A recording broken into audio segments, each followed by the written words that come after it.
এই মুহূর্তে যদি আজরাইল আসে, বিড়ির জায়গায় বিড়ি পড়ে থাকবে, ঠিক কিনা? ছেলের জায়গায় ছেলে পড়ে থাকবে, মেয়ের জায়গায় মেয়ে পড়ে থাকবে, এবার জায়গায় এবার পড়ে থাকবে। আমার ভাইরা, মদের জায়গায় মদ পড়ে থাকবে, সমস্ত নিশাগুলি পড়ে থাকবে। আমার ভাইরা, আপনার দেহটা জমিনের মধ্যে লুটাইয়া পড়ে থাকবে। সন্তান এসে কাঁদবে আব্বা আব্বা বলে, আর কোনদিন আব্বাকে খুঁজে পাবে না। বিবি এসে কাঁদবে, আর কোনদিন বিছানায় খুঁজে পাবে না।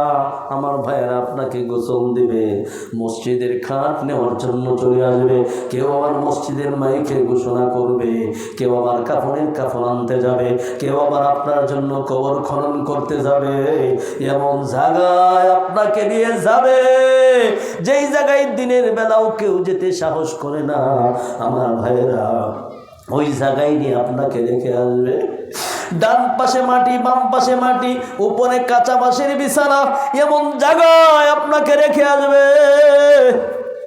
আমার ভাইয়া, একটু খেয়াল করেন যুবক ভাই, বৃদ্ধ বাবাজি, এমন একটা জায়গায় আপনাকে রেখে আসবে যেখানে কেউ নাই।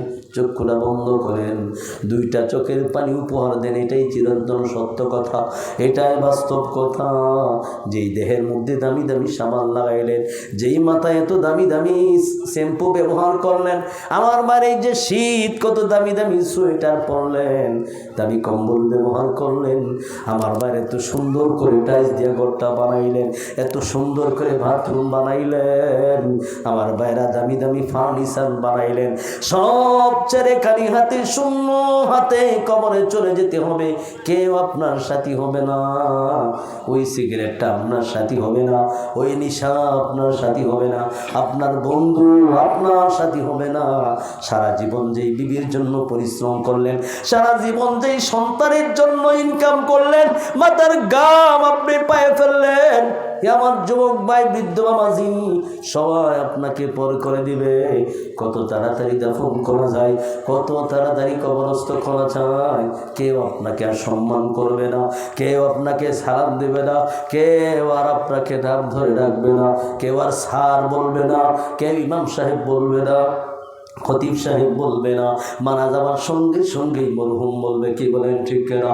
এই জন্য আমার ভাইরা, শপথ করি, আল্লাহকে দুইটা হাত তুলে দেখাই, একটু হাত তুলি সবাই, আল্লাহকে দুইটা হাত তুলে দেখে বলেন আল্লাহ। জবান না খুলে আমার জীবন আল্লাহকে ডাক দেন না, বলুন আল্লাহ। হয় না, একটু জোরে সাউন্ড করে বলুন আল্লাহ। ও মালিক, গভীর রাত, রাত 12টা বাজে, কয়টা বাজে? জি,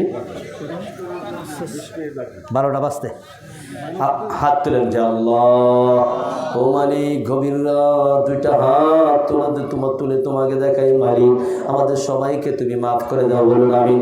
আল্লাহ, সবাই আমরা ওয়াদা করতেছি, জীবনে যত গুনাহ করেছি, জেনে শুনে, ইচ্ছায় অনিচ্ছায়, গোপনে অন্ধকার আলোতে, সকল গুনার জন্য আমরা তওবা করতেছি। আল্লাহ, আমাদের সবাইকে তুমি ক্ষমা করে দাও, বলুন আমিন।